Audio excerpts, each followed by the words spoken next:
Hürmetli vatandaşlarım, döküşümüzün devamını anlayışıda. Cungo iqtisadi qattiq o'ltirib qilish mumkinligi mavzuli xabar 12 ayning 5 kuni Vanvi tarifida e'lon qilindi. Xabar mundaq boshlandi. CNBC maqola e'lon qilib mundaq ko'rsatdi televiziya stansiyasi. Aksiya payçak bozori uchun aytganda dunyo bo'yicha ikkinchi darajalik iqtisod davlatining iqtisodi, ya'ni Jungoning iqtisodi qattiq o'ltirib qoladigan bo'lsa, go'yo oxir zamon yetib kelgandek bir ish bo'ladi.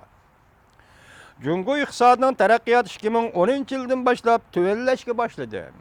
Milliy daromadning o'sish normasi zo'riqib degidek 10%ga yetgan deydi. Men hech qachon 10% yetgan deb anglab bakmagandim. Bugun 10% yetgandi, burunda shundaq da'vatidi. Yetgan deydi. Jungoning rais Xi Jinping kelar yillik milliy daromadning o'sish nisbatini 6.5% qilib bekitdi. Lekin xalqaro pul mablag' tashkiloti 6.3% bo'lishi mumkin deb bekitdi, yak shundaq hisobladi. Ataqlı iqtisod tadqiqot tashkiloti Oxford iqtisodchilari tashkiloti bir turli qiziqarli sinoq ilib berib, agar Jungo iqtisodining taraqqiyoti 2-4% ga tushib qoladigan bo'lsa, 5 yil tirishchanlik ko'rsatish orqali 5% taraqqiy qilishga yetkazilsa yoki yetalisa, undaqda dunyo iqtisodiga qanday ta'sir ko'rsatadi? Bu tecrübe intayin korkunçluk. Bu yıl 10. ayda bazılar agahlandırıp, Jungo iqtisadi 3% etrafında qattiq oltırıp kalıdı.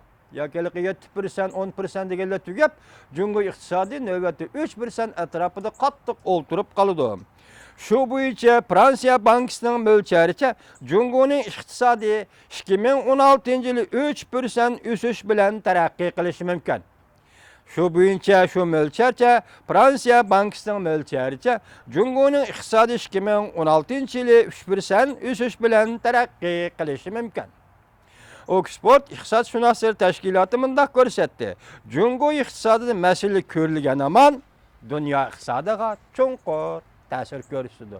Dunyo iqtisodi Jungo iqtisodi shunday bog'lanib qolganmidi? Hech nima degili bo'lmaydimi, vatandoshim?